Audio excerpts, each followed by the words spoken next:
하겠습니다. 시간이 되었으므로 목포 에스라 성경 공부를 박기남 집사님의 기도로 시작하겠습니다. 사랑이 많으신 주님, 이 시간 저희들 함께하게 하심을 감사드립니다. 오늘 또 저희들 이끌어 주신 대로 말씀을 배우기에 저희들 이렇게 한자리 모였습니다. 은혜를 베풀어 주시옵소서. 아멘. 갈급한 마음으로 주님의 말씀을 듣습니다. 우리들 마음에 말씀의 귀가 열리고 오직 주님의 성령이 함께하여 온전한 주님만을 느낄 수 있도록 함께하여 주시옵소서. 아멘. 하나님이 계획하신 주님의 나라, 공평과 정의의 사랑이 싹트는 우리가 될 수 있도록 함께하여 주시옵소서. 예수님의 이름으로 간절히 기도드립니다. 아멘. 아멘. 네. 자, 감사합니다. 명절은 잘 보내셨을 걸로 믿고. 자, 오늘 또 조금 일찍 끝내고, 서로, 교제하는 시간 좀 갖도록 하겠습니다. 자, 화면 공유하겠습니다.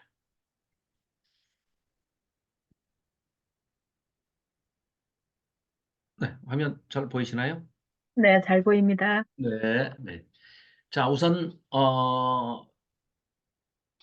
지금 8번째 시간이 예레미야서 8번째 시간이 되다 보니까 이제 좀 기억이 가물가물 하실 수도 있어서 오늘 전체를 한번 조망해보는 시간을 짧게 한번 가져보겠습니다. 자, 몇 가지 이렇게 블록을 나누는 거는 우리 인간들이 하는 거기 때문에 해석자가 하는 거고, 신학자들이 하는 거고, 뭐, 또 우리 일반 성도들도, 우리들도 책을 한 권을 다 읽고 나누는 연습을 좀 해봐야 됩니다. 그러기 위해서는 우선 제일 먼저 할 일이 1장을 읽었다. 그러면 1장을 한 줄로 써보는 겁니다. 한 문장으로. 1장이 무슨 책이다. 무슨 뭐를 얘기하고 있다. 2장은 어떻다. 이 연습을 조금씩 이렇게 하시다 보면은요. 나중에는 이제 큰 틀로 이렇게 전체를 좀 조망해서 보시는데 많이 이제 구조를 이해하는 데도 많이 도움이 되죠. 자, 예레미야서는 1장부터 25장까지를 이건 그러니까 학자마다 다 다릅니다. 그러니까 자기가 그냥 나는 이게 더 합리적인 추론인 것 같다 하고 자기가 선택해서 받아들이면 됩니다. 이건 이제 제가 다 PPT는 올려놓을 테니까요. 네, 한번 보시면 됩니다. 자, 1장부터 25장까지는 예레미야가 이제 선지자로 소명을 받는 장면인데 우리가 잘 알다시피 모세하고 비슷하게 뭐 나는 못합니다, 못합니다 하고 안 받으려고 그러죠. 예레미야가. 네, 그런 과정들. 자, 그리고 입에 그러니까 예레미야 선지자 입에 하나님께서 말씀을 입에 넣어두겠다라고 얘기를 하시면서 가서 외치라고 말씀을 하시죠. 그래서 이제 심판의 설교, 메시지의 내용이 상당히 날카롭죠. 왜냐? 너희들이 언약을 파기했기 때문이야. 비록 너희들이 나하고 시내산에서 언약을 맺은 시내산 언약은 정말 은혜의 언약입니다. 사랑의 언약이고 그래서 그 법을 주셨는데 노예 생활하던 애굽에서 탈출시켜가지고 자유자가 되게 만들어가지고 해방시켜서 끌고 나와가지고 사랑의 법을 주시는데 그게 나쁜 법이겠냐 이거예요. 그리고 내가 너희들은 책임지 마. 구원에, 구속에, 속량에, 그 죄 용서에, 죄 사함에 이런 그 언약을 맺는 그런 언약 백성인데 너희들이 아무리 언약 백성이라도 하나님의 말씀을 어기고 계속해서 지속적으로 반복적으로 고의적으로 의도적으로 하나님께 불순종하고 법을 어기고 말씀을 안 듣고 사회 정의를 해치고 사랑을 깨는 그런 짓들을 계속하는 불순종을 거듭한다 하면 어쩔 수 없어. 너희들은 아무리 언약 백성이고 거기에 내 성전이 내 이름으로 하나님의 집이라 일컫는 성전이 거기 있다 하더라도 너희들은 패망할 수밖에 없어. 망할 수밖에 없어. 하는 것을 외치니까 예레미야도 괴롭죠. 그렇지 않겠습니까? 그런 주된 메시지가 유다의 심판에 관해서 1장부터 25장까지는 주로 심판에 대한 설교. 왜? 너희들이 언약을 파기했기 때문에 이 얘기를 주로 합니다. 그래서 우리가 지난번에 이제 자세히 쭉 살펴본 게 25장까지 살펴봤잖아요. 그리고 이제 오늘 살펴볼 26장부터 45장까지가 예레미야가 이제 이런 설교를 외치니까 죽이려고 해요. 듣기 싫다 이거죠. 자, 대개 반응은 이렇습니다. 두 가지입니다. 선지자가 와서 하나님의 말씀을 심부름을 하는 사람이 말씀을 받아서 와가지고 그 언약의 당사자들인 백성들에게 외칠 때 호되게 질책하면서 책망하면서 너희들 이러지 않으면 너희들 이렇게 해서 하나님께 돌아가지 않으면 너희들은 죽을 수밖에 없다. 멸망할 수밖에 없다. 하나님이 너희들을 심판하신다라고 아주 외치면 반응이 두 가지입니다. 아, 어찌할꼬 하고 자기 자신을 돌아보면서 통회하는 마음으로 통회 자복하며 회개하고 내 자신을 돌아보면서 조상의 죄까지도 내가 대신해서 회개하고 잘못을 용서를 구하고 하나님께로 돌아가야지 하는 아주 하나님이 기뻐하시는 부류가 극소수지만 한 부류가 있고 거의 대부분은 이를 어찌할꼬가 아니라 저놈을 어찌할꼬 저 듣기 싫은 소리만 하는 저놈을 어찌할꼬 하면 의기투합해가지고 공통된 목소리로 한 목소리로 외칩니다. 죽여야지. 저놈을 죽여라. 그래서 하나님께서 끊임없이 보내시고 끊임없이 가서 회개를 촉구하라고 보내시는 선지자마다 다 때려 죽입니다. 심지어는 하나님이신 하나님의 아들 예수님, 성자 예수 그리스도까지 하나님까지도 십자가에 달아 이방인의 손을 빌어 죽인 자들이 바로 유대인들입니다. 그렇기 때문에 아주 고난의 삶을 사는 것은 정해진 것이죠. 이름의 뜻은 예레미야후 하나님께서 세워주신 자. 얼마나 좋아요. 하나님께서 세워주시다. 하나님께서 높여주시다. 하나님 입장에서는 참 필요한 선지자고 이런지 몰라도 우리 인간적인 눈이나 예레미야 당사자 본인으로 봐서도 참 오죽하면 자기 생일을 저주한 사람이 성경에는 두 사람이 나오거든요.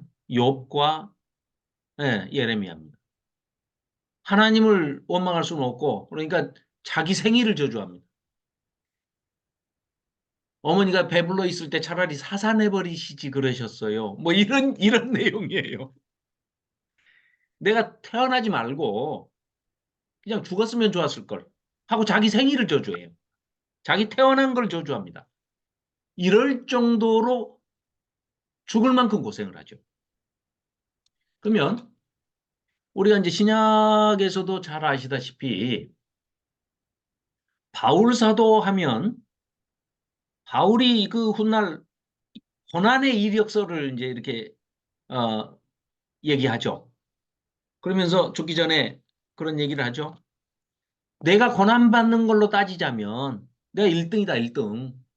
40에 하나 감암매, 태장, 아주 돌에 맞아서 죽을 뻔한 거, 난파당해가지고 배가 부셔져가지고 그 물에 빠져서 죽을 뻔한 거, 추위와 배고픔과 아주 그냥 매 맞아 죽을 뻔, 돌 맞아 죽을 뻔, 온갖 이 풍파와 고난과 이 환난 가운데 살았던 그 사도가 바울 사도 아닙니까?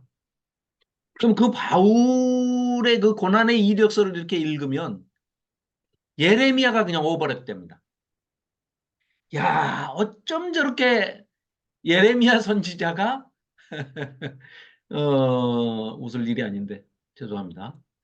다시 신약에 와서 바울로 바울의 영에 에레미야 영이 오버랩된 거 아닌가 할 정도로 그렇게 보여집니다. 그럴 정도로 이제 자기 자신은 참 그러니까 우리가 슬픔의 선지자, 눈물의 선지자 이렇게 얘기를 하지 않습니까? 참 정말 죽을 고생을 하죠. 그런데 또 아마 이런 것 같아요. 그 예언자로서 선지자로서 제사장 가문에서 태어나가지고 선지자로 부름을 받아서 그 죽을 고생을 하면서 그 고난적인 그런 삶을 보여주는 것도 사실은 위로가 되고 남아있는 그래도 얼마인지는 모르지만 그 남은 자 소수의 하나님의 백성 하나님께서 다시 남겨두었다가 포로 잡혀갔다가 회복시켜서 다시 포로 귀한 자 속에 데리고 와서 그분들과 그 사람들과 남은 자들과 이 일을 사역을 하시기 위한 그런 먼저 전조 현상으로 예표로 예레미야를 보여주셔서 그 예레미야가 여러 가지 어, 징조된 그런 퍼포먼스도 행하지 않습니까? 그런 것도 이제 이따 살펴보겠습니다만 그런 것들을 통해서 예레미야가 언약 백성들은 반드시 심판으로 끝나는 게 아니라 너희들이 회개하고 돌아오기만 하고 제발 너희들이 불순종했던 것에 대해서 회개하고 돌아오고 하나님께 지금이라도 순종하고 벌을 순히 달게 받으면 하나님께서 반드시 회복을 시켜 주신다. 그리고 너희들이 하나님의 참된 뜻을 분별하고 거기에 순종하는 일이 신앙의 핵심이다. 그게 메시지다. 그게 하나님이 우리에게 주시는 메시지, 강력한 메시지다. 그러니 불순종한 자는 반드시 하나님께서는 공의의 하나님이시기 때문에 심판하실 수밖에 없고 심판을 하시고 달게 벌을 받고 돌아온 자에 대해서는 자비를 베푸실 것이다. 그리고 회복을 시켜주시는데 어디까지 회복을 시켜주시느냐? 예수님의 초림과 또 예수님의 재림까지를 천년왕국과 먼 미래 새하늘과 새 땅까지의 회복을 대로 보여주시는 회복을 언약을 시켜주시는 하나님임을 보여주신다. 이게 45장까지의 내용입니다. 그리고 46장부터 51장까지는 간단합니다. 내 언약 백성 이스라엘 백성도 심판을 하시는 하나님께서 그 못된 그 주변 국가들 9개 국가에 대해서 너희들은 심판을 안 받을 줄 아느냐. 당연히 너희들은 심판받아야지. 그런 의미에서 예레미야는 이스라엘에 국한된 선지자가 아니라 온 열방에 대한 선지자다. 그래서 주변 국가들의 심판을 예고하고 있는 거죠.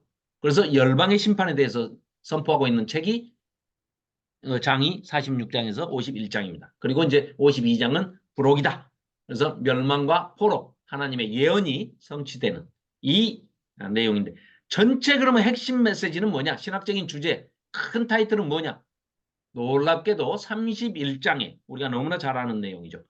새 언약이라는 내용이 나오고 있죠. 31장 31절부터 34절까지의 내용에 여호와의 말씀이니라 보라 날이 이르리니 내가 이스라엘 집과 유다 집에 새 언약을 맺으리라 하시면서 쭉 상세하게 설명을 해주십니다.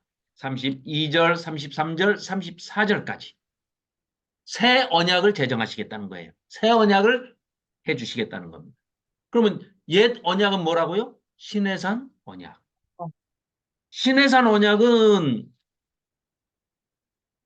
시내산 언약은 짐승을 잡아가지고 돌로 쪼개놓고 그 사이에 이렇게 지나가면서 약속을 하셨어요. 그러니까 그때는 짐승의 피로 언약을 맺었죠. 그런데 새 언약은 누구의 피로 언약을 새로 맺습니까? 예수 그리스도의 피로. 그래서 예수님이 오셔서 성찬식 할 때 우리도 지금 성찬식 할 때 어떻게 합니까? 빵은 예수님의 살이고 포도즙은 예수님의 피다 이렇게 하죠. 예수님이 뭐 피를 너무 좋아하시니까 우리가 그걸 마시니까 그거 아니잖아요. 왜 그래요? 짐승의 피로 세운 언약이 옛 언약이었으니까 새 언약은 똑같은 피로 하는데 짐승의 피가 아니라 하나님이신 예수님의 피로 언약을 새로 맺는다 해서 언약의 피, 새 언약의 피 하면 예수님의 피다. 그러니까 피의 차이가 있죠. 무슨 차이요? 이 짐승의 피와 예수 그리스도의 피. 완전히 질적으로 다른 차이죠. 그리고 두 번째. 그러면 하나님과 우리 인간과의 관계는 어떻게 바뀝니까? 어떤 차이가 있습니까? 구약에서 시내산 언약을 레위기를 맺을 때는 예레미야서 보면 뭐라 그래요? 예, 저기 하나님께서 내가 너희들을 결혼식을 해가지고 신혼 때로 내가 추억을 한다. 그때 혼인서약을 했다. 라고 부부관계로 표현을 하고 계십니다. 그 말은 관계를 우리 인간이 알아먹기 쉽게 비유적으로, 메타포로, 은유적으로 표현을 하시는데 어떤 관계로요? 부부관계로. 그리고 결혼식을 했다. 세상에 창조주 되시는 하나님이 피조물, 그것도 제일 말을 안 듣는 인간 피조물과 결혼 관계를 맺으셨다는 거예요. 그런데 그 결혼 관계의 속성을 우리가 알아야죠.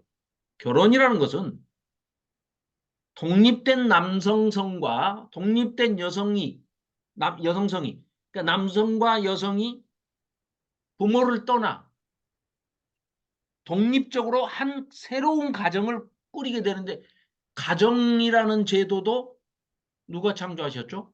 하나님이 창조하셨지 않습니까? 하나님이 창조하신 그 가정제도에 들어가는 부부관계는 절대적이고 독점적이고 배타적인 관계죠. 두 부부 사이에 제3자 어느 누구도 끼어들 수가 없습니다. 그런 관계의 특성을, 속성을 얘기하는 것이죠. 그래서 하나님께서는 신혼 때로 추억을 하신다고 그렇게 말씀하셨지 않습니까? 너희들이 씨 뿌리지 못하는 광야에 내 말 한마디만 믿고 먹을 거 마실 물 없는 그 곳에 온 백성이 200만이 넘는 이스라엘 백성이 애굽에서 탈출해서 나를 따라 나왔지 않냐. 그때를 내가 신혼으로 추억한다. 기억한다. 이렇게 말씀하셨잖아요. 그랬던 것이 예수님 오셔서 뭐라고 그러십니까? 완전히 바뀌죠. 부부관계 천년의 사랑을 해봤더니 천년 동안 바람만 피워. 신혼 첫날부터 바람만 피워. 그러니까 이제 그거 안 해. 부부관계 안 해요. 님에다가 점 하나 찍으면 남이 돼. 그러니까 그러니까 부부관계 안 돼. 영원히 바뀔 수 없는 부자관계로 부모와 자식 관계로 바꿔버립니다. 예수님이 오셔서 그 관계를 바꿔버리시죠. 자, 그러면 법을 만드셨어요. 그럼 그걸 어디다가 기록하느냐의 차이. 기록의 차이도 굉장히 중요하죠. 시내산에서 율법을 주셨을 때, 레위기를 주셨을 때, 십계명으로 대표되는 레위기를 주셨을 때 그 십계명을 돌판에다가 기록을 해주셨죠. 하나님께서 친히 기록을 해주셨죠. 모세가 가지고 간 돌판에다가. 그런데 그 돌판도 깨져. 잊어버려. 지금 잊어버렸죠. 언약계 법계 안에 들어있어야 할 십계명 돌판이 어디 있는지 몰라요, 지금.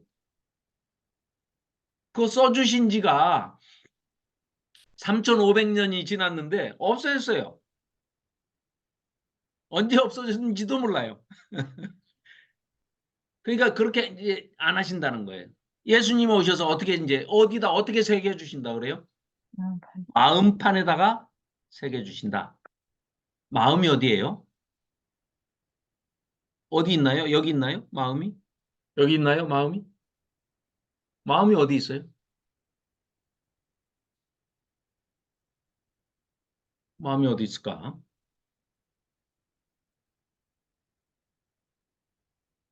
여기서 말하는 예수님께서 말씀하시는 너희 마음판에 새기겠다 하는 그 마음은 우리 인격의 전 존재를 얘기하는 겁니다. 그냥 나가 그냥 마음이에요. 나. 그럼 어떤 방법으로 나한테 기록을 한다는 거예요? 문신파나요? 아니죠. 무엇으로? 어떻게 기록을 하시겠다는 거냐? 예수님께서 자기가 희생양이 돼서 희생양이 되어서 자기가 죽음으로 십자가의 죽음으로 그 피로 새 언약의 피로 언약을 새로 맺었는데 기록은 어떻게 하느냐? 성령을 보내가지고 성령 하나님을 보내서 우리가 성령의 감동 감화가 되는 중생을 체험하고 나면 우리 전 인격적인 존재 자체가 완전히 달라진다는 겁니다. 하나님 예수님을 믿기 전과 예수님을 믿은 후 우리는 완전히 신분이 정체성이 아이덴티티가 바뀐다는 것이죠. 그렇기 때문에 성령으로 우리의 마음판에 기록한다는 것은 사람 자체를 바꿔버리신다는 겁니다. 거듭난 사람으로. 그런데 그거는 인간은 못한다는 거죠. 인간은 너무나 연약한 동물이기 때문에 자기 의지 가지고는 절대 못합니다. 그래서 아니 우리가 나쁜 생각 안 해야지 그건 누구나 다 알고 있죠. 근데 우리가 그게 의지로 그게 가능합니까? 안 되죠. 그러듯이 성령 하나님을 보내셔서 중생 거듭남의 체험을 하게 해서 그때부터 사람이 성장하고 성숙되고 성화되는 그 과정을 통해서 거듭남의 체험을 통해서 성화되어가는 점점 예수님을 닮아가게 전 인격적인 존재가 바뀌는 그런 방식으로 전혀 다른 방식으로 새 언약을 맺으시겠다는 겁니다. 오늘 새 언약 얘기가 너무 길어지네. 자, 네 번째 마지막으로 어떤 차이가 또 있느냐? 옛날에 동물 제사를 지낼 때는요. 그 유효기간이 얼마예요? 유통기간이? 1년이죠, 1년. 대속죄일 해마다 욤키프르 해가지고 1월 10일 날, 7월 10일 날 히브리 달력으로는 7월 10일. 예, 우리가 말하는 1월 10일 날 새해 1월 10일 날 대속죄일에 온 이스라엘의 백성 대제사장부터 전체의 죄를 씻음 죄사함을 받는데 1년 단위로 해야 되니까 해마다 드려야죠.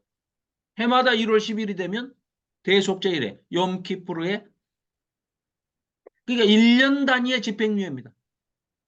그런데 예수님이 오셔가지고 예수님이 우리 죄를 새 언약을 맺으시고 우리의 마음판에 우리의 전 인격을 바꿔서 그냥 완전히 마음판에 기록을 하시는 성령님을 통해서 그렇게 기록을 하시는 것은 어떻게 된다고요? 유통기간이 영생, 영원입니다. 영원히. 무기한입니다. 그리고 이제 시간과 공간을 우리가 이제 하나님이 이제 부르시면 여기 계시는 분들은 제가 뭐 웬만하면 예언을 할 자격도 안 되고 예언도 못하는 것을 알고 있기 때문에 예언을 안 하는데 확실하게 예언을 할 수 있는 게 한 가지 있습니다. 여기 계신 분들은 다 천국에 가십니다. 하나님이 부르시면 가게 돼 있어요. 안 갈 사람 손 들어보세요. 내가 안 가고 싶다. 없어요. 우린 다 하나님 앞에 서게 돼 있습니다. 그죠?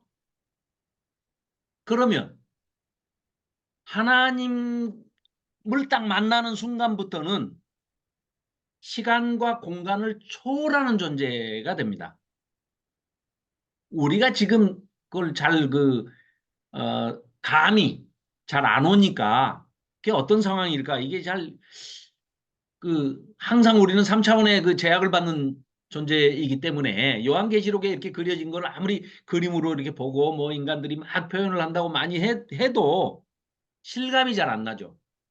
3차원이기 때문에 4차원을 3.5차원도 생각을 잘 못하는 거예요.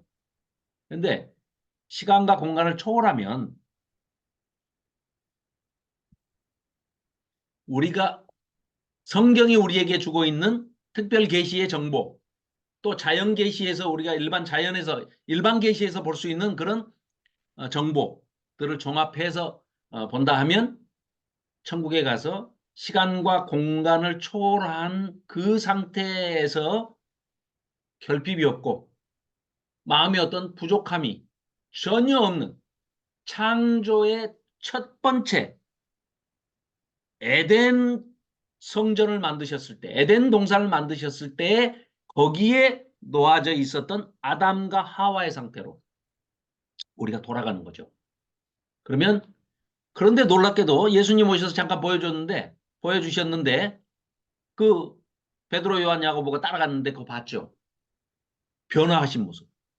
부활하신 후의 모습을 짠 하고 보여주셨어요. 그런데 이 사람들이 보고 어떻게 알아요? 우와, 모세다. 우와, 엘리야다 그랬어요. 아니, 모세 죽은 지가 언젠데 모세를 이 사람들이 언제 봅니까? 베드로, 야고보, 요한이. 그런데 알아요. 이분이 모세네? 이분이 엘리야네? 알아요. 어떻게 알았을까요? 영적인 동물이기 때문에, 인간은 영적인 존재이기 때문에요. 보고 아는 거예요. 명찰이 없어도 알아요. 그러니까 우리가 나중에 천국에 가도 우리가 만나면 서로가 서로를 알아볼 수 있다고 봐요. 명찰을 안 달고 있어도. 놀라운 존재들로서, 영적인 존재들로서 통한다는 거죠. 네. 그러니까 이제 우리가 왜냐? 우리가 이 땅에서 살다가 보면 하나님을 대리해서 우리를 낳아주고 창조해주고 우리를 키워주고 양육해주고 생육해주고 번성케 해주고 먼저 가신 우리 가족들이 있잖아요. 뭐 부모님도 계실 거고 또 형제들도 있을 거고 뭐 자녀들도 있을 거고. 그게 이제 언젠가는 우리가 다 이 땅에서 살고 본래 고향인 천국으로 이제 다 갈 거 아닙니까? 갔을 때 거기서는 그걸 다 알아봐요. 그런데 그런 관계를 계속해서 맺지는 않는다. 거기 가서 새로 연애해가지고 뭐 선보고 막 해가지고 시집가고 장가가고 이런 건 없다는 거예요. 이런 거는. 전혀 이해가 안 되시는 눈치인데. 뭐 가서 봅시다. 그럼 가서 보기로 하고. 저도 잘 몰라요. 잘 모르는데 시간과 공간을 초월한다는 것 그리고 성경이 주는 정보를 가지고 우리가 유출을 해보면 나중에 이제 한번 더 좀 요한계시록 할 때 좀 면밀히 세밀하게 한번 따져 보십시다. 자, 그래서 이런 내용으로 구성이 돼 있다. 그래서 그 새 언약 아까도 말씀드렸던 옛 언약과 새 언약의 차이점을 쭉 말씀드렸죠. 이제 그것이 핵심이다. 그러니까 새 언약, 예레미야 하면은 지지리도 말을 안 들어서 자, 때가 이 예레미야가 선포하고 난 다음에 망해버리잖아요.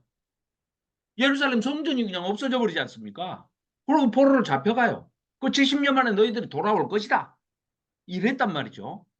이런 상황에서 심판을 예고했는데 회복도 또 다시 회복될 것이다. 여기까지도 예언을 했는데 가장 중요한 것은 심판으로 끝나시는 하나님이 아니고 새 언약을 맺어주시는 하나님.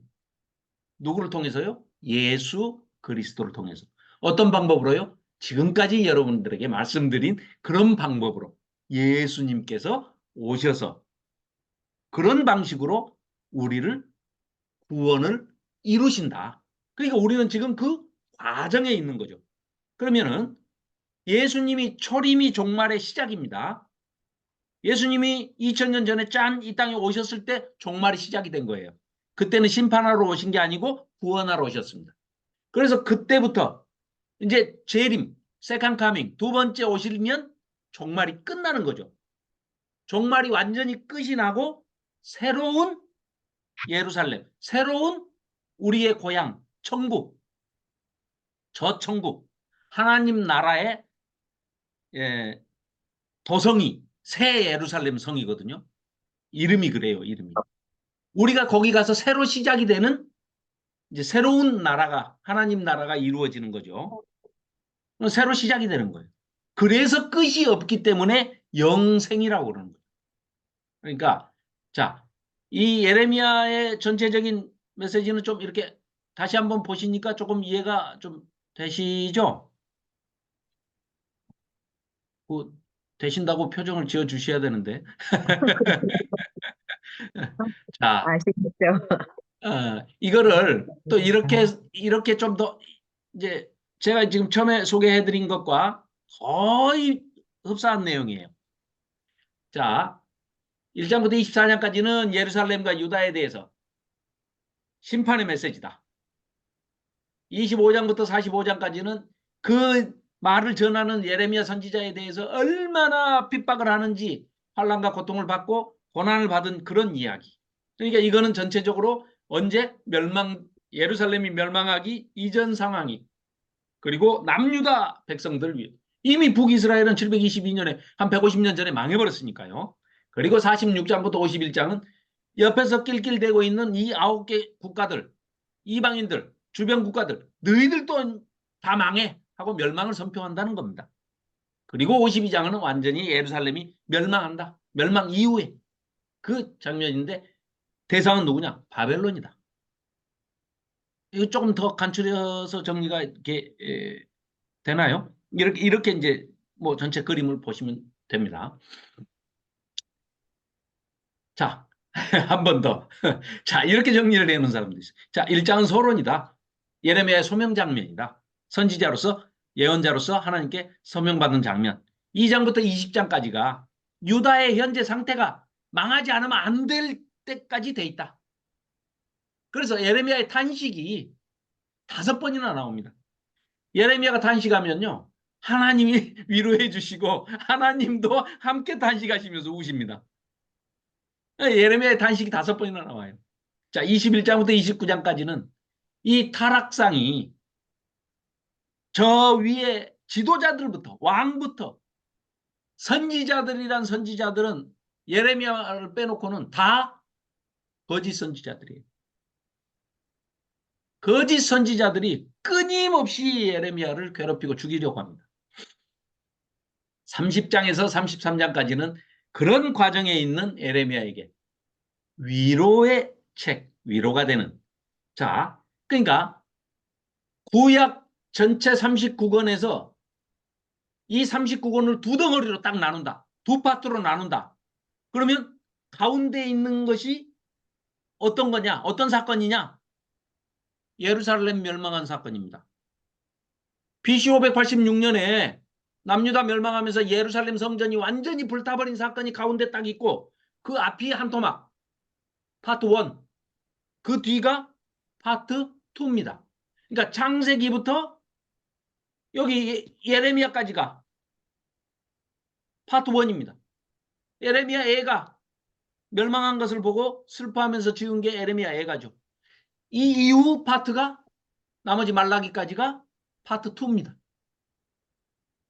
그러니까 바벨론 포로 사건, 또 그 바벨론 포로 사건이 동전의 양면처럼 이쪽 면은 뭐예요? 예루살렘의 성전의 멸망, 예루살렘의 멸망과 바벨론 포로, 이게 기점입니다. 그래서 파트 1, 파트 2 이렇게 보시면 되겠습니다. 그리고 52장은 특히 그냥 서기관 바룩이 첨가를 한 걸로 그렇게 이제 보여집니다. 그래서 34장부터 45장은 마찬가지로 예루살렘 파괴 전후의 그 사건들, 그리고 46장부터 51장까지가 열방을 향한 메시지다. 이렇게 볼 수가 있겠습니다. 자, 그리하고요. 이제 오늘은 네,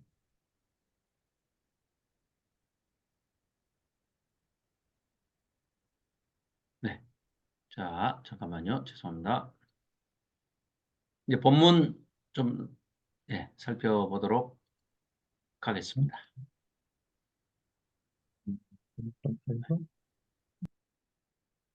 보이시죠? 네, 보입니다. 네. 자, 26장부터 이제 중요한 장면들만 좀 보겠습니다. 먼저. 자, 26장은 지난번에 우리가 25장에서 70년 이제 포로 생활을 마치고 돌아오게 될 것이다 하면서 이제 15절부터 그 열방에 있는, 그 주변에 있는 모든 나라에게 내리는 진노의 술잔 받으라 하는 이제 그런 얘기였죠. 그래서 예레미야가 성전 뜰에서 예루살렘 멸망에 대해서 이스라엘 백성들에게, 남유다 백성들에게 외치고 있는 그런 장면이 26장입니다. 그랬더니 백성들이, 그 말을 들은 백성들이 예레미야를 죽이려 하죠. 그러나 굴하지 않고 예레미야는 회개에 대해서 이제 이것이 마지막 기회다 하고 외칩니다. 자, 25장 15절 한번 볼까요? 이때 이제 열방에 대해서 이제 선포 미리 하는 겁니다. 예고하는 거죠. 이스라엘의 하나님 여호와께서 이같이 내게 이르시되 너는 내 손에서 이 진노의 술잔을 받아가지고 내가 너를 보내는 바 그 모든 나라로 하여금 이 진노의 술잔을 마시게 해라. 그럼 뭐예요? 망한다는 거죠. 멸망당한다는 거죠. 이 주변 나라들도. 그렇죠? 16절 그들이 마시고 비틀거리며 미친 듯이 행동하리니 이는 내가 그들 중에 칼을, 무슨 칼을요? 바벨론이라는 바벨론 군대의 칼을 그 나라들에게 다 보냈기 때문이야. 이렇게 말씀하고 계시죠. 내가 여호와의 손에서 그 잔을 받아가지고 여호와께서 나를, 예레미야를 보내셨는데 그 모든 나라로 다 마시게 하되 예루살렘과 유다 성읍들과 그 왕들과 그 고관들로 마시게 하였더니 그들이 멸망과 놀램과 비웃음과 저주를 당함이 오늘과 같으니라. 그러니까 예루살렘만 진노의 잔을 마시는 게 아니라 다 모든 나라가 다 마신다는 거예요. 그러면서 그 리스트가 쭉 나오죠. 19절부터 애굽도, 그죠? 애굽의 왕 바로 마찬가지야. 20절 우스 땅에 마찬가지야. 블레셋 마찬가지야.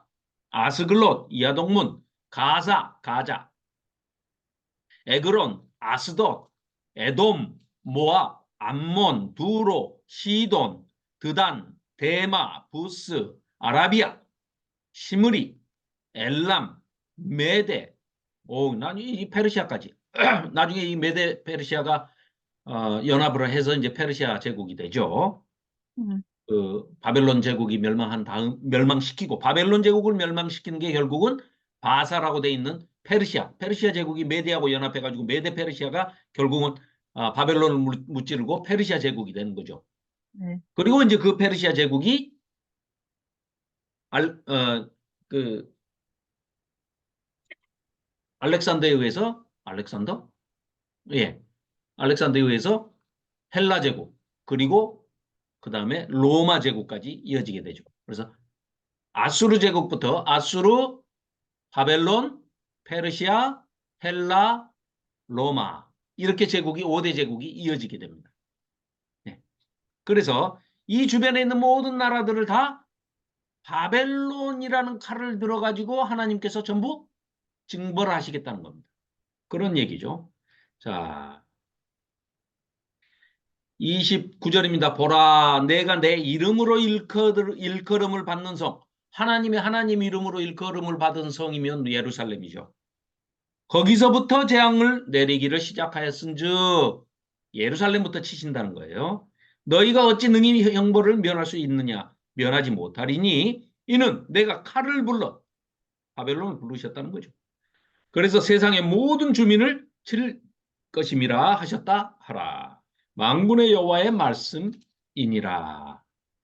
자, 30절 조금 끔찍한 얘기가 나옵니다. 그러므로 너는 그들에게 이 모든 말로 예언하여 이르기를 여호와께서 높은 데서 포효하시고 그의 거룩한 처소에서 소리를 내시며 그의 초장을 향하여 크게 부르시고 세상 모든 주민에 대하여 포도 밟는 자 같이 흥겹게 노래하시리라. 이게 이렇게 평면적으로 그냥 읽으면 이게 무슨 말인가 하는데요. 우리가 요한계시록에 가서 보면은요. 정말 끔찍한 그런 그림이 요한계시록 18장인가? 네, 18장에 가서 보면 바벨론의 이제 패망과 이 저기를 얘기하는 이게 무슨 얘기냐면은요. 포도 수확할 때 포도를 따가지고 바구니 큰 데다가 담아서 포도 이 통에다가 다 붓죠. 그럼 포도 알들이 이제 이렇게 있죠. 그러면 사람들이 여자들이 발을 깨끗이 씻고 거기에 치마만 입고 들어가가지고 춤을 추면서 막 포도를 밟아요. 그러면 포도 껍질이 벗겨지고 그 포도 알들이 이렇게 막 벗겨지죠. 그 포도주를 담기 위한 그 작업 중에 하나가 그 포도 밟기거든요. 지금 여기 나오는 그게 지금 포도 밟는 그 행사예요, 행사. 그런데 나중에 요한계시록에서 보니까 그 포도 알이 뭐였어요? 사람의 불신자의 머리. 영혼, 불신자의 어, 머리. 네, 불신자의 영혼들, 불신자의 머리. 끔찍한 거죠. 레이기에 기록해놨으니까. 네, 그렇습니다. 이 진노의 낫으로 수확을 해요. 그래서 포도를 다 걷어들이는데 그게 포도 통에다가 틀에다가 넣고 막 밟아서 포도 머리 포도 알갱이가 껍질과 포도 알이 분리가 되고 막 짓밟으니까 이게 으깨지는데 즐거운 노래를 부르죠. 원래 포도주를 담을 때는 축제니까. 그런데 이게 뭐예요? 하나님의 심판 때는 그게 사람의 불신자의 머리들이다. 불순종한 자들의 머리다. 그 얘기입니다, 지금. 그래서 포도 밟는 자같이 거기다가 이렇게 줄을 그어 놓으시고 계시록 18장이라고 써 놓으십시오. 이렇게 18을 써 놓으시면 참 끔찍한 그림 언어입니다.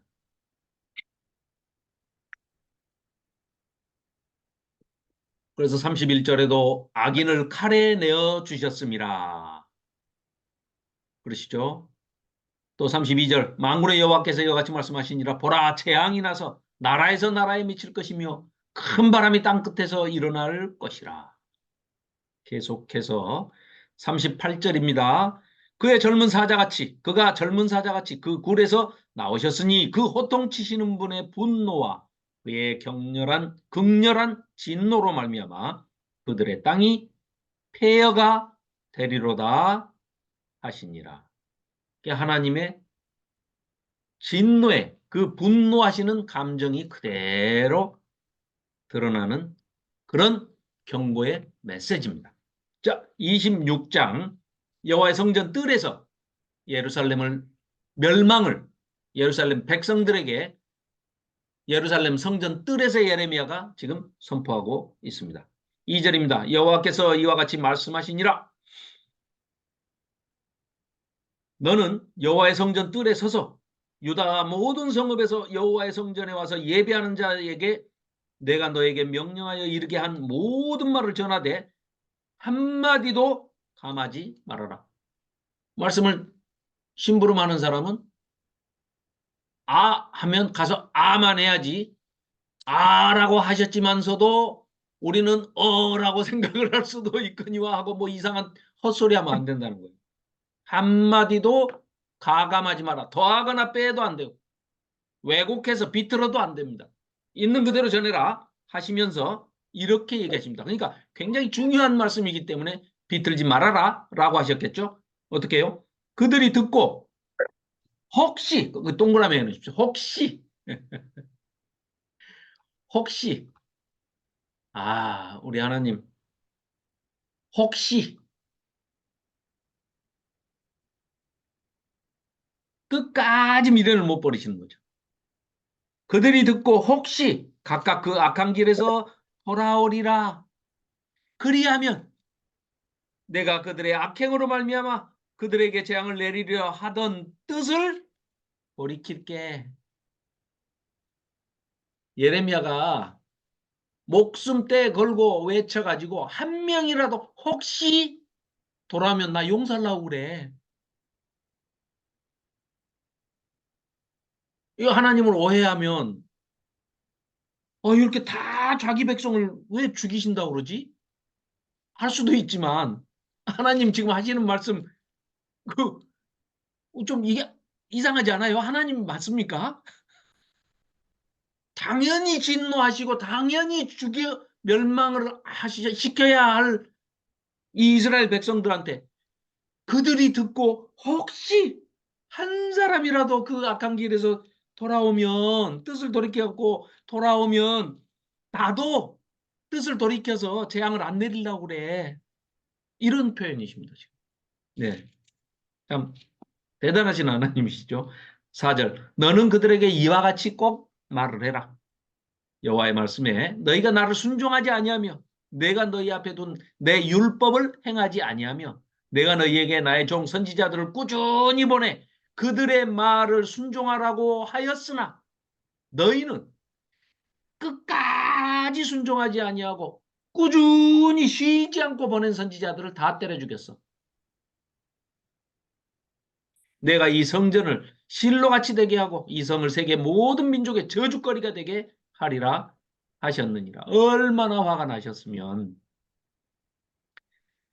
자기의 이름으로 일컬어지는 성전이 비웃음거리가 되고 사람들이 고개를 짤레짤레 흔들면서 에이거 하나님 믿는다는 놈들이 하고 그 하나님 백성들로 인해서 하나님의 성호가 하나님의 이름이 저주거리가 되고 조롱거리가 되는 그런 고통과 아픔을 당하시고 계시다는 거죠.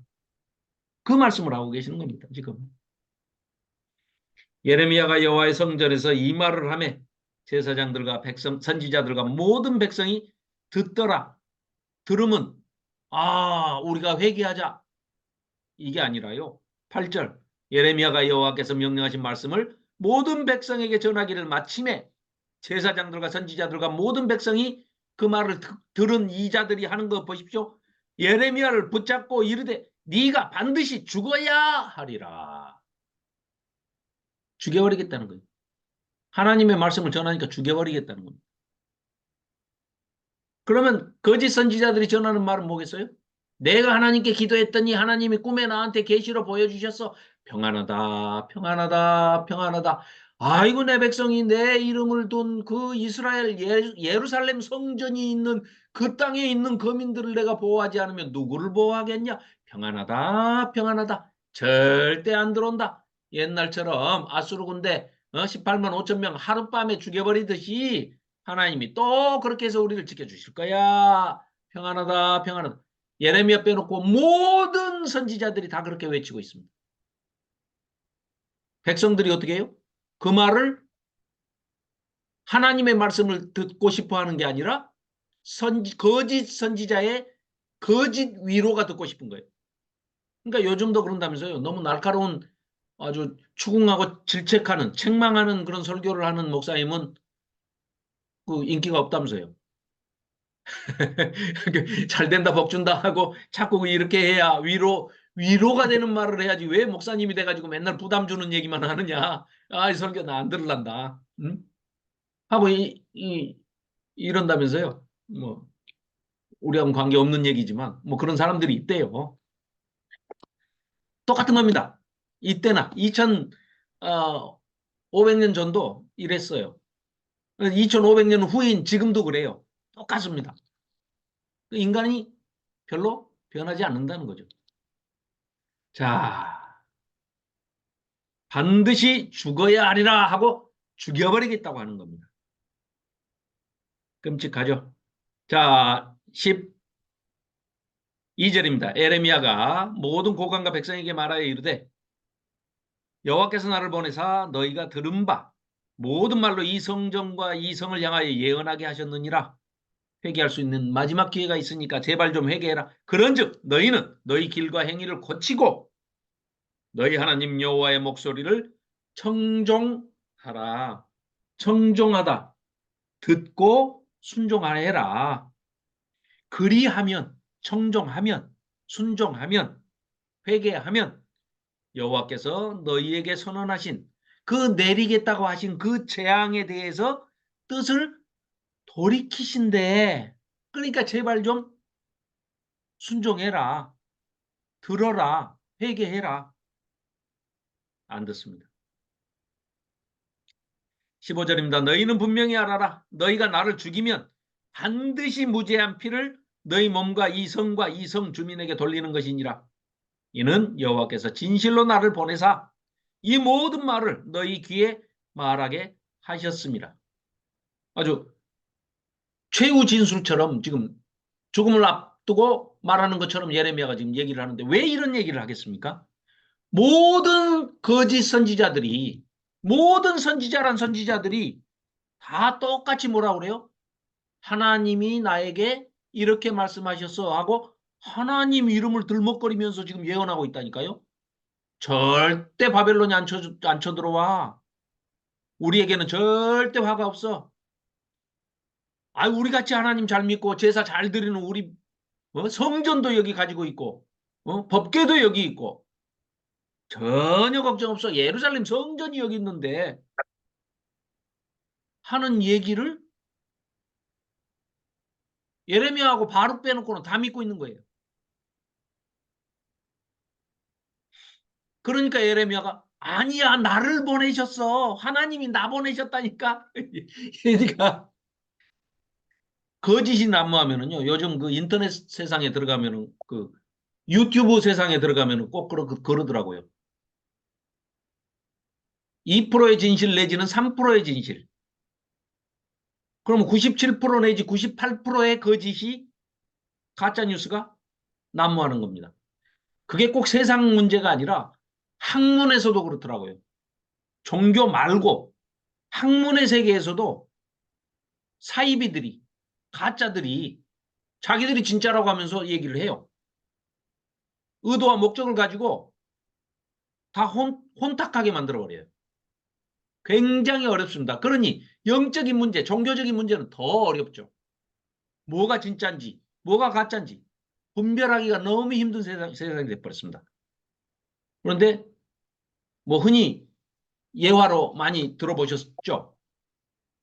위조지폐 감별사. 그 화폐, 우리가 통용하면서 쓰고 있는 그 화폐를 감별하는 감별사들이 뭘로 그걸 구분한다고요? 가짜는 너무 많아서 종류를 다 파악하기가 힘드니까 일체 가짜는 안 본대요. 그 사람들은 출근해서 퇴근할 때까지 진짜 원본만 가지고 계속 원본만 연구한대요. 그럼 딱 보면 야 이건 가짜다 안답니다. 그 말은 우리 입장으로 바꾸면은 뭐겠어요? 치환해서 얘기하면 우리는 성경 말씀만 딱 보고 있으면 아 이건 성경 말씀 아니야. 그냥 알 수 있잖아요. 그런데 가짜만 갖고 늘 하는 사람들은 신천지는요. 성경만 빼놓고 다 알아요. 어쩜 그렇게 잘하는지 성경 비슷한 걸 너무너무 잘 알아요. 딱 들어보면 성경 같은데 아니야. 그러니까 진짜만 알면 돼요, 우리는. 일일이 그 가짜 뉴스를 알 필요도 없고 진짜만 알면 됩니다. 자, 그리고 이제 보실 만한 책들은 제가 나중에 그 사진 찍어서 단톡방에 올려놓겠습니다. 예, 시간 되시는 분들은 이제 보시고 아니면 유튜브에서도 보실 만한 분들이 있어요. 아주 김혜건 교수님 같은 분들은 이사야의 아주 전공이신데, 어, 이제 그 묘하게 또 서울대 쪽에서 그 영문과나 독어 동문과나 이런 쪽을 언어학을 공부하신 분들이 신학으로 가가지고 히브리어 헬라어를 전공하시면 원어를 가지고 이렇게 연구해가지고 책을 쓰신 그 책을 보면은요, 아, 우리가 알았던 것과 차이가 많이 나요. 그래서 그런 것들을 이제 보다 보면 그냥 점점점 이렇게 빠지게 되는데요.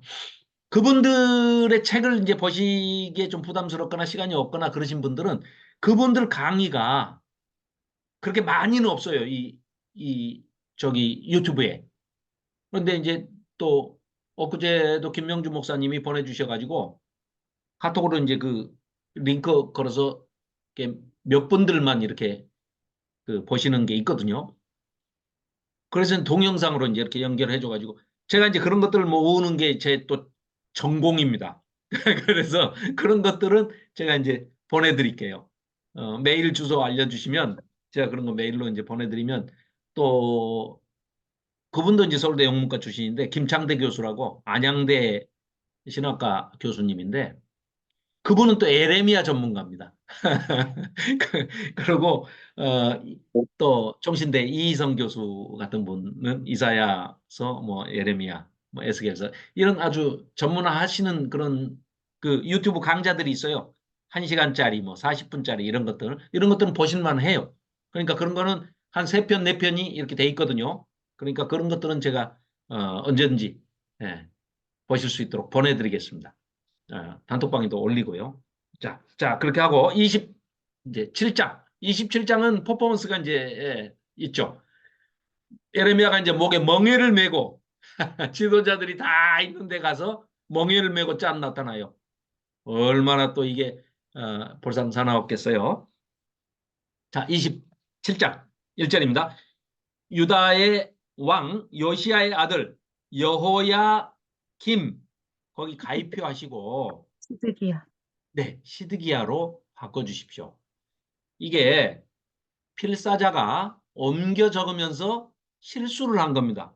성경이 이런 실수가 있을 수 있느냐? 네, 있습니다. 전혀 노여워하거나 뭐 놀라실 일도 아닙니다. 그 바로 밑에 3절에 보면 시드기야라고 제대로 써놨어요. 3절에는.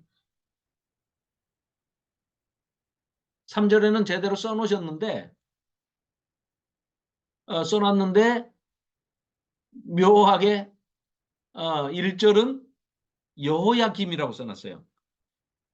그래가지고 이게 또 다른 버전에서는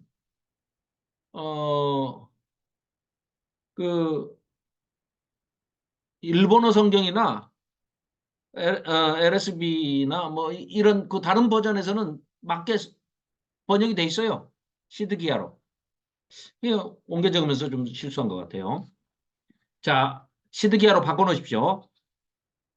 다스리기 시작한 때에 여호와께서 말씀으로 예레미야에 임하시니라. 여호와께서 이와 같이 내게 말씀하시되 너는 줄과 멍에를 만들어. 그러니까 멍에 아시죠? 그 소 이렇게 할 때 여기다가 나무로 이렇게 멍에를 만들어 가지고 그걸로 이렇게 일할 때 길들이면서 이렇게 하는 거죠. 멍에를 만들어 가지고 네 목에 걸고 유다의 왕 시드기야를 보러 예루살렘에 온 사신들의 손에도 그것을 주어 가지고 에돔의 왕과 모압의 왕과 암몬 자손의 왕과 두로의 왕과 시돈의 왕에게 보내며 그들에게 명령하여 그들의 주에게 말하게 하기를 만군의 여호와 이스라엘의 하나님께서 이와 같이 말씀하시되 너희는 너희의 주에게 이같이 전하라. 나는 내 큰 능력과 나의 쳐든 팔로 땅과 지상에 있는 사람과 짐승들을 만들고 내가 보기에 나 창조주 하나님이야. 옳은 사람들에게 그것을 주었어. 내가 이 모든 땅을 내 종, 바벨론 왕을 내 종이라고 부르십니다. 쓰고 계신다는 거예요. 지금 바벨론 왕도 하나님께서 쓰고 계신다는 거예요. 그래서 내 종, 바벨론의 왕 느부갓네살의 손에 넘겨줬어. 또 들짐승들을 그에게 주어서 섬기게 해서 그러니까 모든 자연계의 짐승까지도 다스리는 권한을 내가 내 종 바벨론 왕 느부갓네살에게 줬다.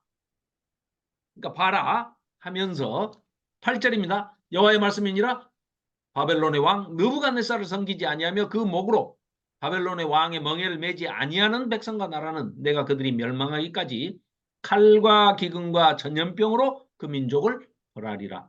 자, 칼과 기근과 전염병으로 벌한다 하는 것은 레위기에 나오죠.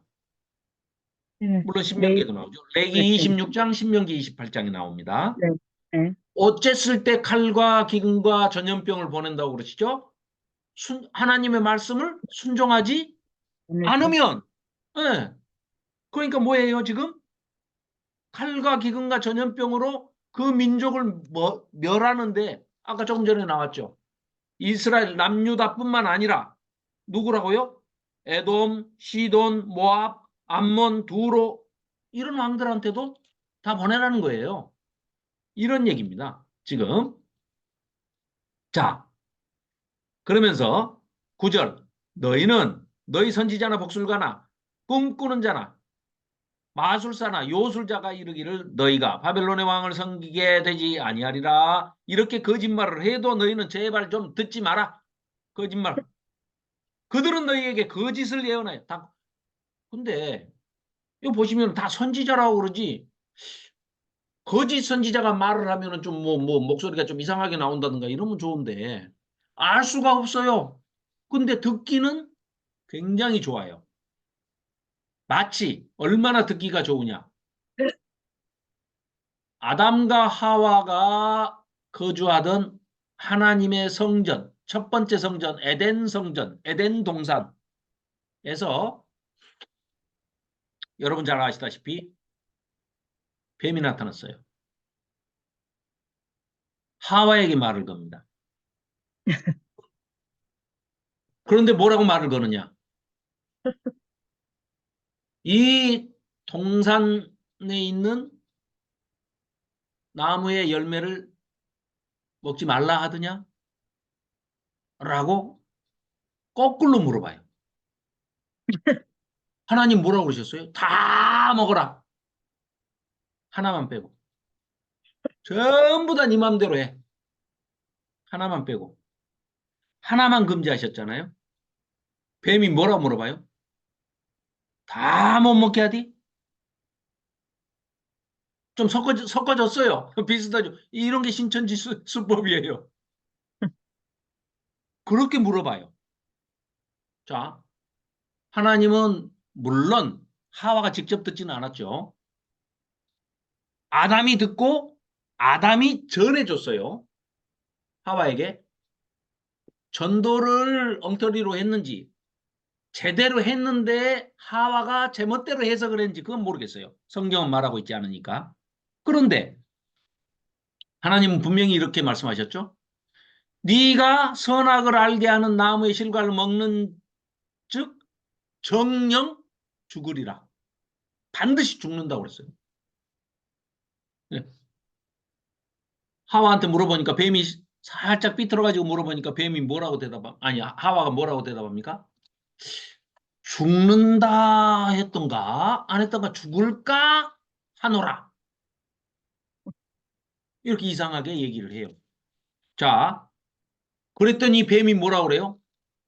아니야. 하나님 거짓말한 거야.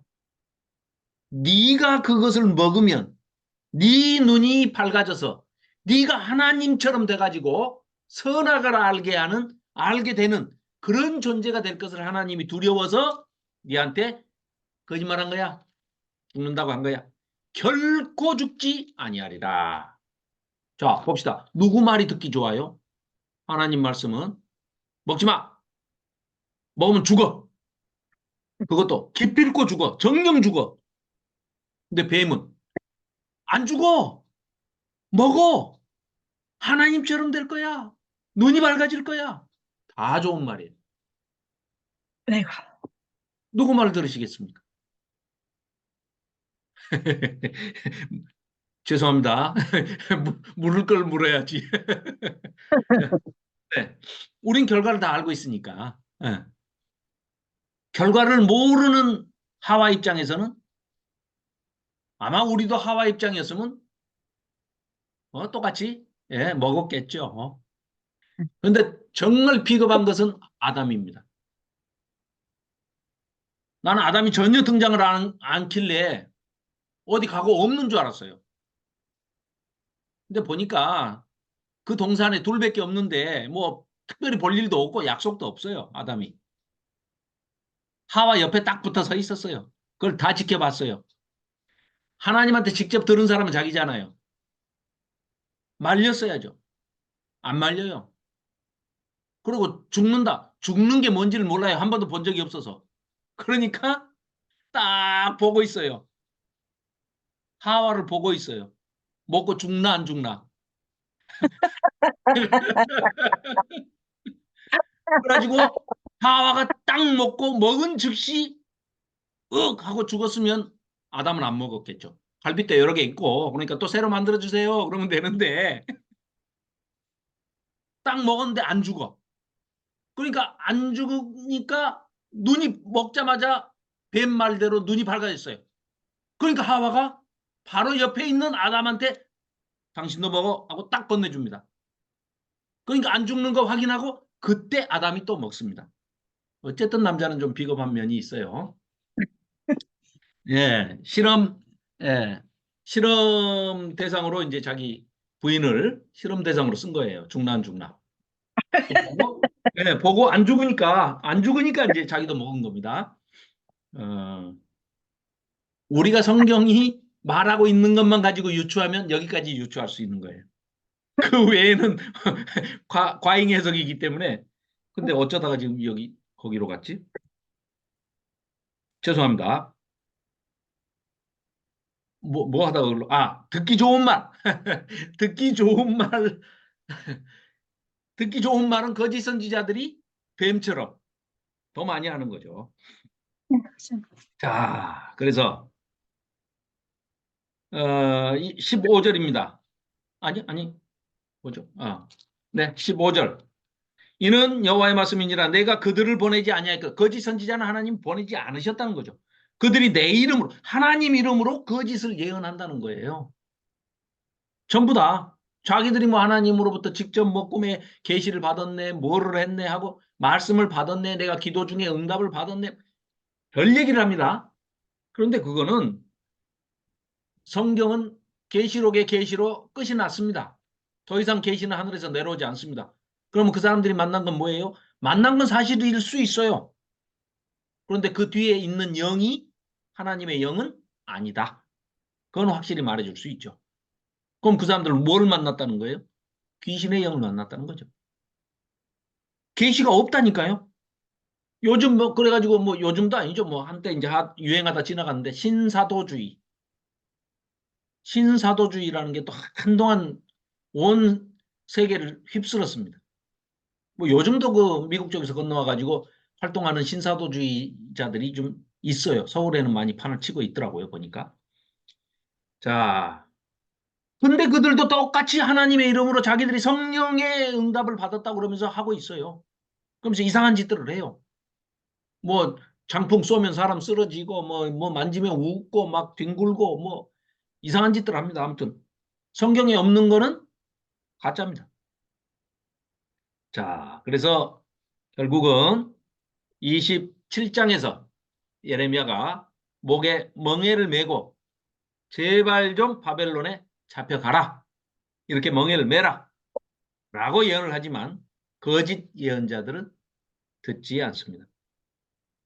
17절 너희는 그들의 말을 듣지 말고 거짓 예언자들의 말을 듣지 말고 바벨론의 왕을 섬겨라. 그래야만 살게 될 것이다. 잠시 잠깐이야. 70년 후면 하나님께서 회복시켜 주신다. 이런 얘기를 하는 거죠. 28장은 거짓 선지자 하나냐가 그 바벨론의 멍에를 지금 꺾고 포로가 돌아올 것이라고 또 예언을 합니다. 2년이면 돌아온다. 또 이렇게 거짓 예언을 합니다. 자, 볼까요? 그의 곧 유다왕 시드기야가 다스리기 시작한 지 4년. 그러니까 시드기야 11년에 결국은 예루살렘이 멸망을 합니다. 그러니까 이제 아직 좀 시간이 있죠. 예. 다섯째 달 기브오나술의 아들 선지자 하나냐가 여호와의 성전에서 제사장들과 모든 백성이 보는 앞에서 말하여 이르되 만군의 여호와 이스라엘의 하나님이 이같이 일러 말씀하시기를 내가 바벨론의 왕의 멍에를 꺾었느니라. 지금 예레미야한테는 하나님께서 이 멍에를 만들어 가지고 가서 메고 가서 다 보여줘라. 그러고 포로 잡혀가라고 해라. 라고 했는데 이 거짓 선지자 지금 하나냐는 뭐라고 그랬다고 그래요? 하나님 여호와 하나님께서 지한테 나타나셔가지고 말씀하시기를 바벨론 왕의 멍에를 꺾어버렸다는 거예요. 3절입니다. 내가 바벨론 왕 느부갓네살이 이곳에서 빼앗아 바벨론으로 옮겨간 그 여호와의 성전 모든 기구를 2년 안에 다시 이곳으로 그 성전에서 쓰던 금으로 된 기물들 있지 않습니까? 성전 기물들을 다 바벨론이 뺏어갔는데 2년 안에 돌아온대요. 내가 또 유다의 왕 여호야김의 아들 여고니아와 바벨론으로 간 유다 모든 포로를 다시 이곳으로 돌아오게 하리니 2년 뒤에 기물이 돌아오고 포로도 다 돌아온다는 거예요. 내가 바벨론의 왕의 멍에를 꺾을 것임이라 여호와의 말씀이니라 합니다. 그러니까 6절에 에레미야가 아멘을 했어요. 아멘을. 2년이면 돌아와 하니까 아멘. 나도 그렇게 되기를 바란다. 6절입니다. 선지자 에레미야가 말하니라. 아멘. 여호와는 제발 좀 꼭 그렇게 해주세요. 저한테 한 말이 거짓말이기를 바랍니다. 여호와께서 네가 예언한 말대로 이루사. 하나님한테 하는 얘기입니다. 여호와의 성전 기구와 모든 포로를 바벨론에서 이곳으로 되돌려 오시기를 원하노라. 아멘 하고 에레미야가 하는 겁니다. 7절. 그러나 너는 내가 내 귀와 네 귀와 모든 백성의 귀에 이르는 이 말을 제발 좀 잘 들어봐라 하고 8절. 나와 너 이전의 선지자들이 예로부터 많은 땅들과 큰 나라들에 대해서 전쟁과 재앙과 전염병을 예언했어. 그런데 평화를 예언하는 선지자는 그 예언자의 말이 응한 후에야 그가 진실로 여호와께서 보내신 선지자로 인정받게 되리라. 아니 평화가 온다 그러면 평화로워야 전쟁이 일어나기 전까지는 전쟁이 안 일어나 한 사람 말이 맞는 거죠. 일어나면 그때 가서 들리는 거야. 그 지금 조롱하는 거예요. 조롱하는 거. 자, 선지자 하나냐가 선지자 에레미야의 목에서 그러니까 화가 나가지고 멍에를 빼앗아 꺾어버립니다. 그러면서 하나님이 이렇게 꺾으신다 했다니까 하고 이제 지가 꺾어요. 그러면서 2년 안에 느부갓네살의 멍에를 이와 같이 다 꺾어버릴 거야 하고 11절에 또 얘기하죠. 12절 선지자 하나냐가 선지자 예레미야의 목에서 멍에를 꺾어버린 후에 그러니까 제발 좀 그랬으면 좋겠다 야 나도 2년 안에 포로도 다 돌아오고 성전에서 쓰던 기물까지 다 돌아왔으면 좋겠다 하고 아멘까지 하고 이제 돌아왔는데 예레미야에게 하나님의 말씀이 이러는데 야 저 거짓 선지자 하나냐가 그 나무로 만들어서 꺾었나 보다. 못 꺾게 쇠로 만들어라. 하나님 그러십니다.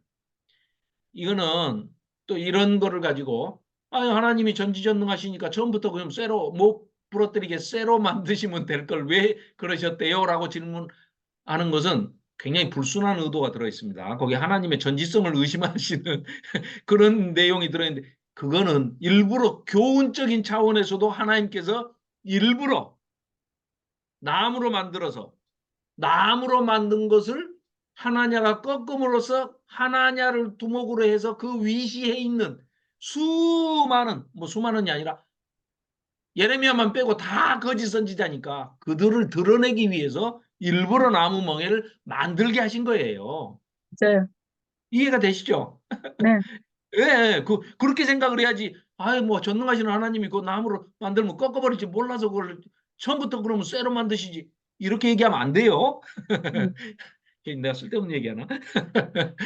아무튼 그렇습니다. 여기는 뭐 그렇게 얘기하실 분이 안 계시지만.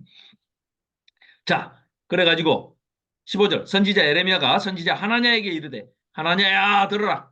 여호와께서 너를 보내지 아니하셨다더라. 네가 이 백성에게 거짓을 믿게 하는구나. 이 나쁜 놈아. 이 거짓말쟁이야. 그러므로 여호와께서 이와 같이 말씀하시되 내가 너를 지면에서 제하리라. 없애버리신대요. 하도 거짓말을 악하게 하는 놈이라 하나님께서 직접 처벌하시겠답니다. 네가 금년에 죽으리라 했는데요. 금년 12월까지도 안 갔어요. 7월 달에 죽었대요. 17절 선지자 하나냐가 그의 7월 7째 달에 죽었더라. 간단하죠 뭐. 너 금년에 죽을 거야. 그랬더니 7월에 죽었더라. 그러고 끝나는 겁니다. 자, 그래서 이제 하나님께서 보여주시는 거죠. 자, 그걸 가지고 퍼포먼스로 이런 그 예표적인 상징적인 행위를 하는 것을 잠깐 이렇게 볼 수 있는데요. 우리 지난번에 13장에서 봤죠. 뱃띠. 세상에. 뱃띠 그거 하나 거기 그 유브라데 강까지 그 가서 그 강가에다가 심어놓고 숨겨놓고 묻어놓고 왔더니 또 야 가서 다시 한번 꺼내봐라. 그러니까 또 그 길이 얼마라고요? 4,600km. 아니 여기서 신의주까지 1,000km밖에 안 된다니까요. 목포에서 신의주까지 국도 1호선이.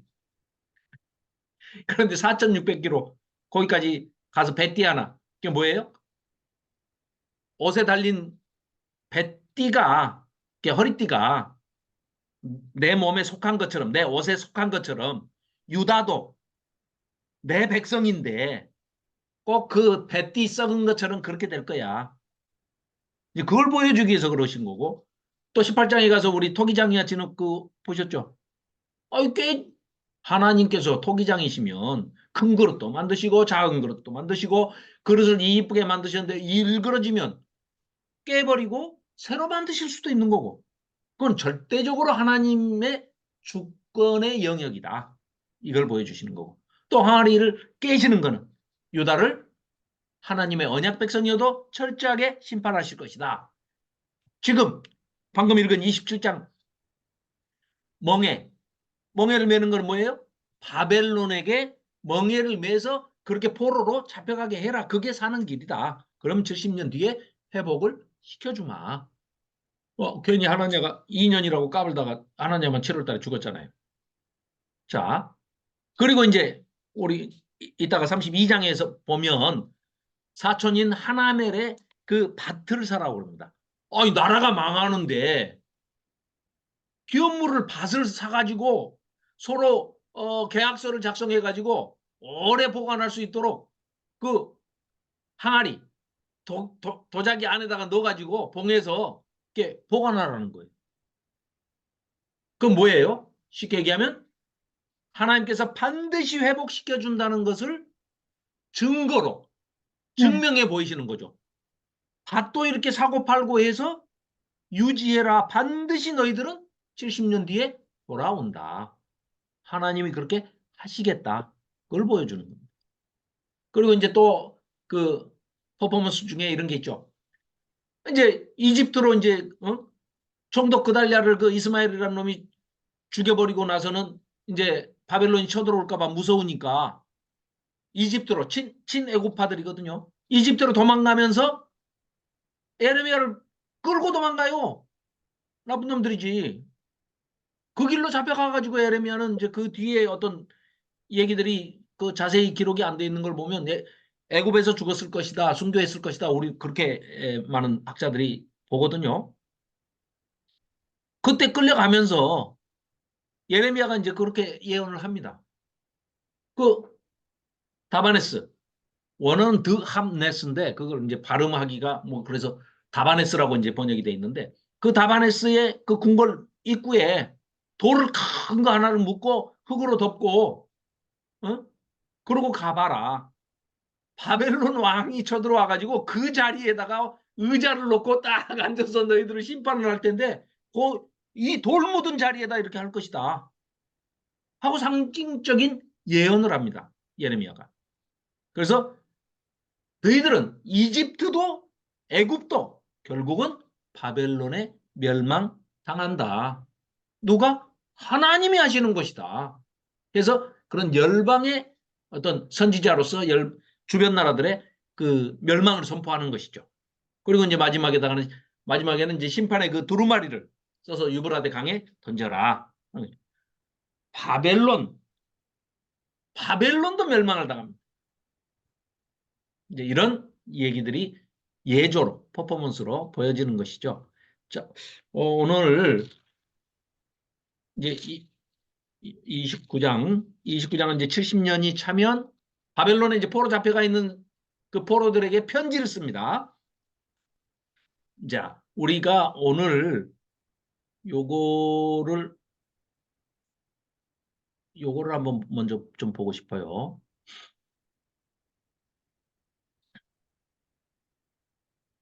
이거는 자, 우리가 이제 쭉 지나왔던 거기 때문에 이 예레미야 선지자를 보면 이것만 하고 오늘 마치죠. 그리고 예레미야서는 조금 우리가 시간을 갖고 진도에 구애받지 않고 좀 살펴보는 걸로 말을 바꾸고 신뢰가 전혀 없는 조 집사가 예레미야는 좀 더 같이 나눴으면 좋겠습니다. 왜냐 이제 이런 아주 소중한 우리가 그 고찰해야 되고 좀 살펴봐야 할 내용들이 많이 있어요. 그래서 오늘은 이제 이것까지만 좀 하겠습니다. 예레미야 선지자와 예수 그리스도의 그 유사점, 공통점, 닮은 점, 성전 설교에 대해서. 자, 우리 참고로 마태복음 한번 가볼까요? 신약에 첫 번째 책이죠. 마태복음 23장에 한번 가보시죠.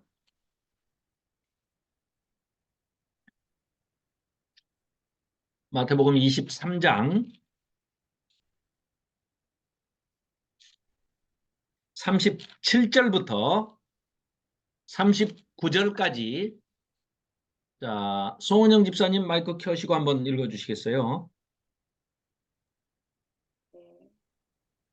에루살렘아 에루살렘아 선지자들을 죽이고 내게 파송된 자들을 돌로 치는 자여 암탉이 그 새끼를 날개 아래에 모음같이 내가 내 자녀를 모으려 한 일이 몇 번이더냐. 그러나 너희가 원하지 아니하였도다. 보라 너희 집이 황폐하여 버려진 바 되리라. 내가 너희에게 이르노니 이제부터 너희는 찬송하리로다. 주의 이름으로 오시는 이여 할 때까지 나를 보지 못하리라 하시니라. 아멘.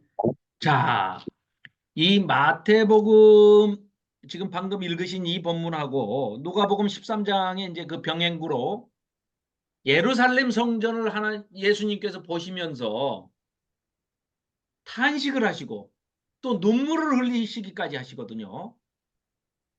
예수님이 그 슬퍼하시는 그런 장면 중에 가장 인상적인 것은 지금 이 예루살렘 성전을 보시고 40년 뒤에 완전히 그 하나님의 성전이 어떻게 보면 성전이 예수님 스스로가 성전이시잖아요.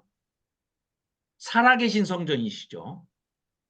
살아계신 성전이 십자가에 달려서 십자가에 달리시는 하나님, 십자가에서 죽으시는 그 하나님, 성전이신 예수님이 눈에 보이는 성전으로 건물로 지어놓은 그 하나님의 집, 만민이 기도하는 집이라 일컬어지는 예수님, 성전, 하나님의 집, 그 성전이 돌 위에 돌 하나 남지 않고 다 회파돼서 멸망당하는 것을 보시고 탄식을 하고 우신다고 돼 있거든요. 이 우리가 지난번에 살펴본 예레미야 15장 한번 가실까요? 15장. 예레미야 15장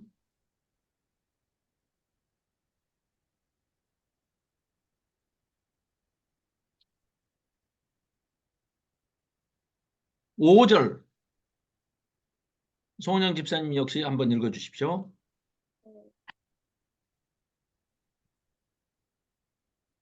에루살렘아 너를 불쌍히 여길 자 누구며 너를 위해 울 자 누구며 돌이켜 내 평안을 물을 자 누구냐. 네, 그렇습니다. 여기 이 내용과 똑같은 내용입니다. 그러면 예수님께서 예레미야 15장 5절의 이 말씀을 너무나 잘 알고 계시죠. 말씀이신 하나님이시니까, 예수님이시니까. 그래서 이 탄식을 지금 예레미야 성전을 예루살렘 성전을 보시고 탄식을 하시면서 우시는 장면이 바로 이 마태복음 23장이고 또 누가복음 13장이라는 얘기죠. 그래서 이게 병행구니까 같이 이렇게 찾아보시면 누가복음도 13장 34절에 가서 보면은요. 예루살렘아 예루살렘아 선지자들을 죽이고 네가 파송된 자들을 돌로 치는 자여 암탉이 제 새끼를 날개 아래 모음같이 내가 너희의 자녀를 모으려 한 일이 몇 번이냐. 그러나 너희가 원하지 아니하였도다. 보라 너희 집이 황폐하게 버림받으리라. 내가 너희에게 이르노니 너희가 주의 이름으로 오시는 일을 찬송하리로라 할 때까지는 나를 보지 못하리라. 예수님께서 십자가에 달려서 죽으실 것을 아시고 그리고 재림 때까지 너희들이 이 예루살렘 성전이 회파돼서 없어져 버리는 그런 광경을 보고 계시기 때문에 예루살렘 성을 보시면서 하나님의 성전을 보시면서 탄식을 하는 장면이 이 예레미야서에서 15장에서 예수님께서 인용을 하고 계신다는 거죠. 또 마찬가지로 방금 우리가 읽은 그 마태복음 23장 38절 39절 방금 읽었던 송은영 집사님이 읽었던 그 성전 파괴, 성전이 완전히 회파되고 없어진다는 것이 바로 예레미야 7장, 14장, 그리고 26장, 아까 우리가 조금 전에 읽었었죠. 26장 6절 말씀. 내가 이 성전을 실로같이 되게 하고 이 성을 세계 모든 민족의 저주거리가 되게 하리라 하셨느니라.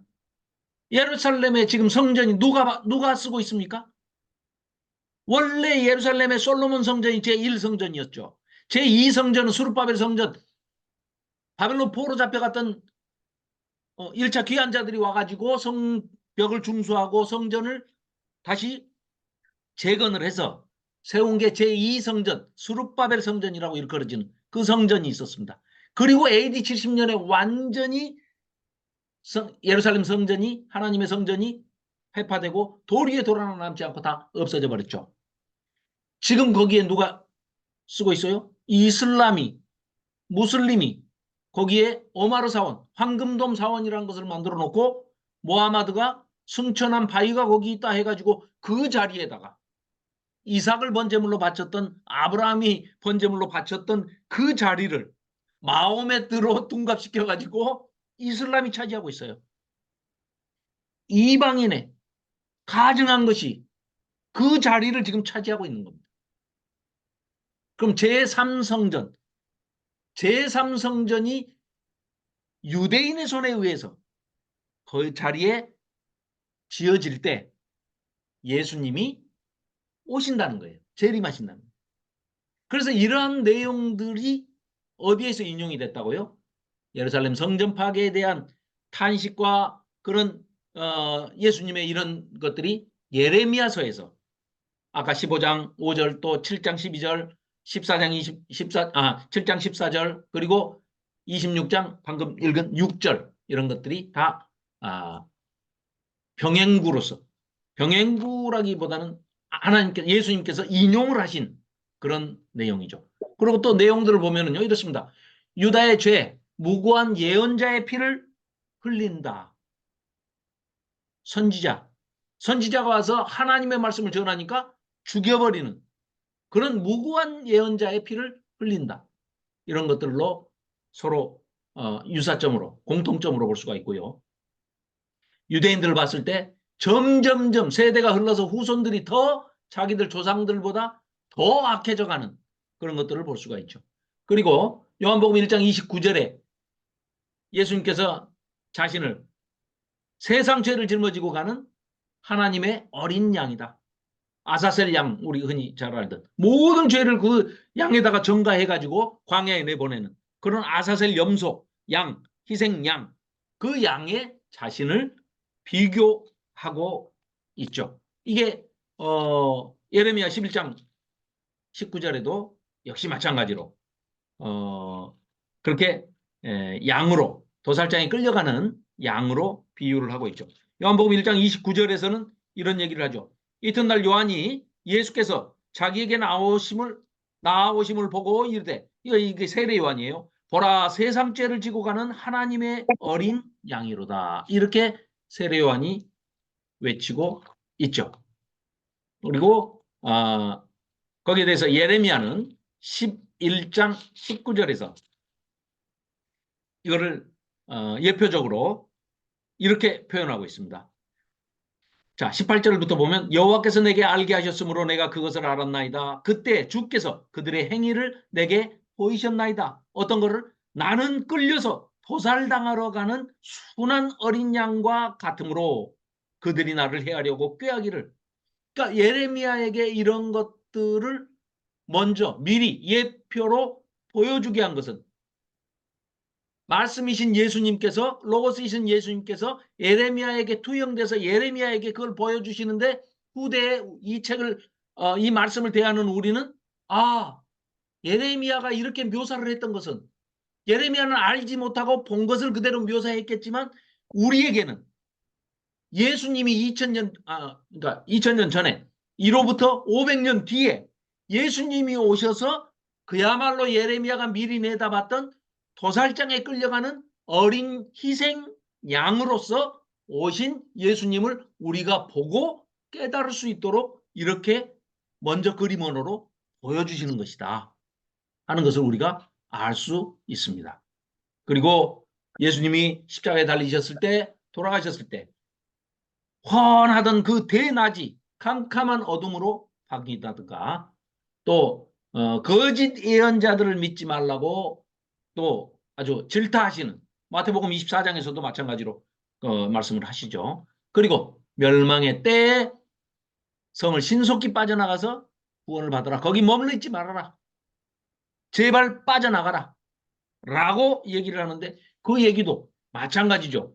지금 예레미야는 물론 그 상황을 전혀 예수님의 그 상황은 모르고 있지만 그래도 어찌됐건 21장 9절에서 이 예루살렘 성에 머무르고 있으면 칼과 기근과 전염병에 너희들은 죽은단 말이야. 그러니까 빨리 항복하고 바벨론 사람들한테 갈대아인들에게 나가서 항복하는 것만이 사는 길이다. 하나님이 그렇게 해놓으셨어. 70년 뒤에 돌아오고 회복되니까 그렇게 해라 라고 얘기를 하는데 역시 마찬가지로 예수님께서 마태복음의 24장에 역시 똑같은 그런 말씀을 하고 계시죠. 16절부터 보면은 그때 유대에 있는 자들은 산으로 도망할지어다. 지붕에 있는 자는 집 안에 있는 물건을 가지러 내려가지도 말고 바로 그런 일이 있으면 바로 도망을 가라. 왜? 이게 멸망의 징조니까. 환란의 징조니까. 멸망에 가증한 것이 거룩한 곳에 선 것을 보거든 그냥 도망가라는 거예요. 그래야만 산다. 물건도 챙기러 가지 말아라. 이런 얘기를 하는 겁니다.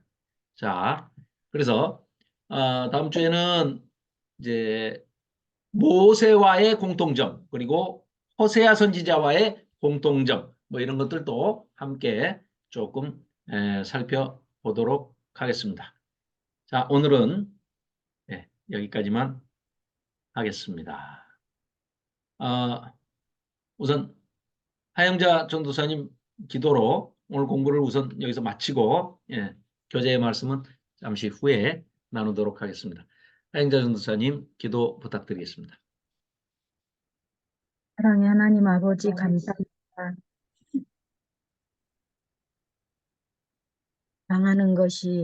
망할 자가 망하는 것은 새로운 출발이 있는데 잘못한 것은 생각 안 하고 잘못한 중에도 돌이키지 아니하고 그냥 좋은 길로 가기를 원하는 잘못된 기독교에 박혀 있는 그런 잘못된 교육이 저희 안에 남아 있지는 않은지 말씀을 통하여 하나님의 진리의 빛으로 우리가 알지 못하는 것도 비춰주셔서 다 밝기 온전히 아버지와 성령의 사람으로 살아갈 수 있도록 인쳐 주시옵소서.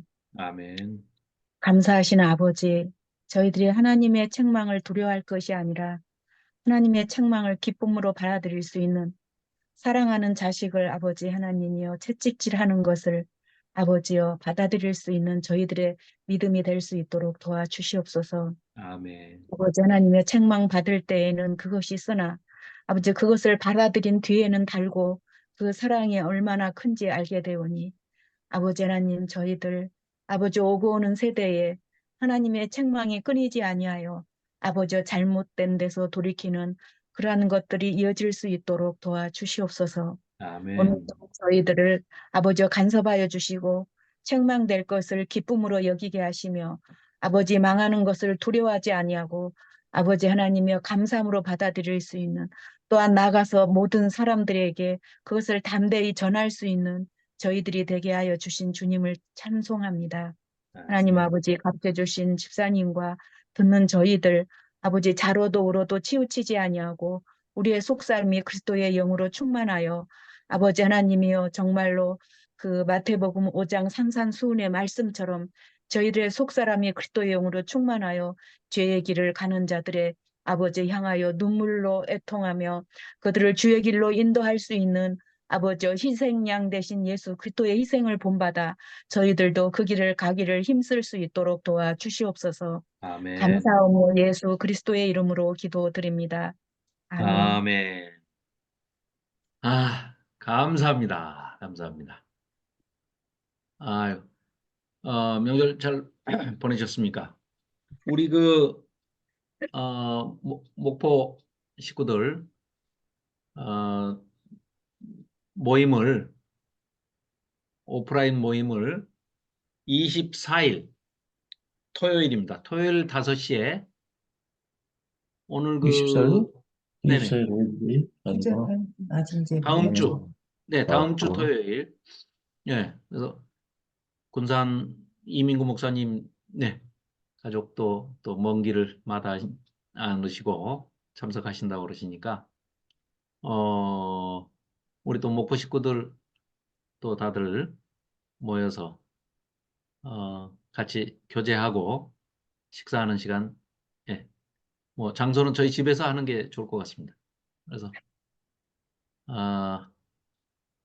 24일 5시 약속을 가능하면 비워두시고, 예, 다른 분들도 제가 단톡방에 올리도록 하겠습니다. 어떻게, 어, 하영자 전도사님은 너무 멀어서 오시라고 그러기가. 가고 싶은데 그 대전에 우리는, 날 그게 있잖아요. 네네네. 근데 대전. 대전에 그 네네네.